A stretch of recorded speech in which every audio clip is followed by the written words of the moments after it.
Welcome back, brothers and sisters. I am Braden. This is Langley Outdoors Academy, and thank you for stopping by. All right, guys, on this beautiful Sunday morning, we're going to talk about something that I picked up from Portland. Now, keep in mind, Portland is like the epicenter of the SJWs.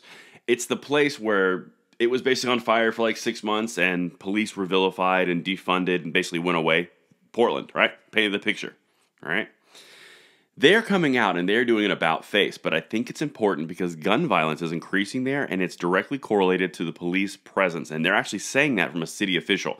This has ramifications across the board because if you recall, they blamed every gun violence issue on the fact that guns existed. Well, now that people are adopting guns in record rates, they're changing their narratives. And you're going to start to see this, at least in my opinion, across the board as the Democratic Party attempts to moderate and distance themselves from defund the police going forward into 2022. Check this out. I want to know what you guys think, and it's linked in the description box below. Let's dive in. All right. Opinion. More police, expanded alternatives must be part of the gun violence response. More police. That's kind of contradictory from normal. Keep in mind, this is a Portland City Commissioner penning this opinion piece. Since January 1, I have served on the Portland City Council, a job that obliges me to tell the people of Portland the truth. Portland, we have a gun violence crisis. In the first 9 months of 2021, our city has seen more than 800 shooting incidents, with more than 235 injured and more than 61 people murdered. Now keep in mind, Portland, defund the police. Big thing there. Interesting. You gotta tell them the truth, huh? Let's see how this gets responded. But listen to the statistics this person puts in there. Again, from City Council. Or City Commissioner, excuse me.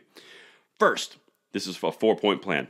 The city must acknowledge that the police bureau is understaffed. I wonder why. Currently, the Portland Police minimum staffing model recommends 1,100 police officers. Today, Portland employs 793 police officers.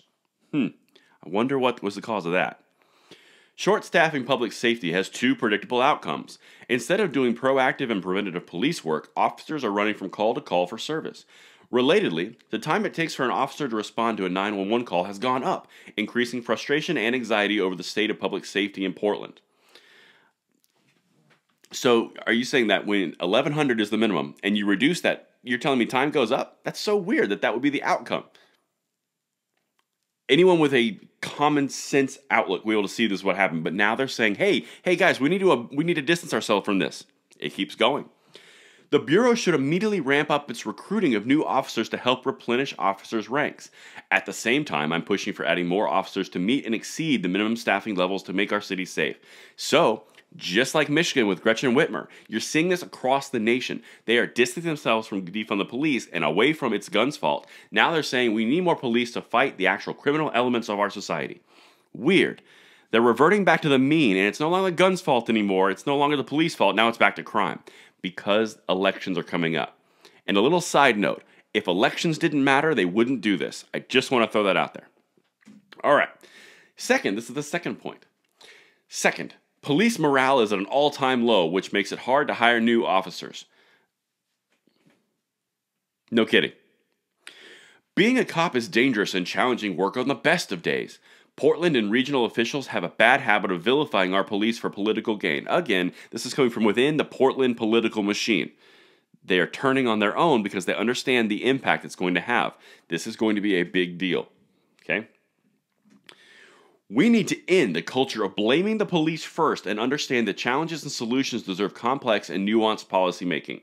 That went out the window 2 years ago, and they're going to try to get it back in time for the 2022 elections nationwide. You're going to see this everywhere, and we are going to be here calling it out every single day because they are not going to forget this. What they've done to their cities by defunding the police will not be forgotten.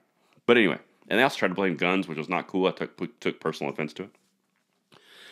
Anti-police rhetoric has given way to a feeling of lawlessness, and criminals are filling the void. No kidding. Because nature abhors a vacuum. Anytime that a power structure is withdrawn, another power structure will take its place. Just like Afghanistan. Just like the cities that you're seeing. When you reduce the police force, criminals take up that slack. It is a common sense measure. Everyone knows this, but they're just now realizing in Portland. And I bet you this guy's going to get chastised for this article. And this is where they go to the third part, which I thought was interesting.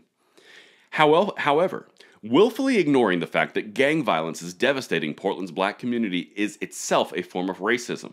Pretending gangs do not exist devalues back black lives, while 33.6% of homicide victims were black males first fiscal year. We make up roughly 3% of the population. At this point, it is disingenuous to deny that the Portland Police Bureau and law enforcement have a crucial role to play. So now, they're blaming it on gangs. They're saying there's a disproportionate allocation of violence into a specific community, a specific demographic, and they're saying you can't deny police have to be involved. Okay, well then you're going to have to get rid of that defund police thing because that's what you're trying to do. And here's the last one. This is in recap. Most of all, we need to recognize that police must be part of the equation for stopping the cycle of violence plaguing our city. Portlanders, please join me in showing our support. Good luck with that. Like I said, Portland is the epicenter of the SJW, of the Antifa, of the police, anti-police riots and rhetoric. You are not going to get them to turn, but that's the point. It's not the outcome that I'm reporting on here. The point is they're trying to moderate. You're going to see over the next probably 18 months, 15 months, you're going to see the Democratic Moderate Party start to isolate the far left party because they understand that those policies that they embraced are hurting them. And that's what you're going to see, and that's why we're reporting on it this morning on Bullet Points. Let me know what you guys think, and I will see you at our 9 p.m. slot tonight. This is Braden, signing out.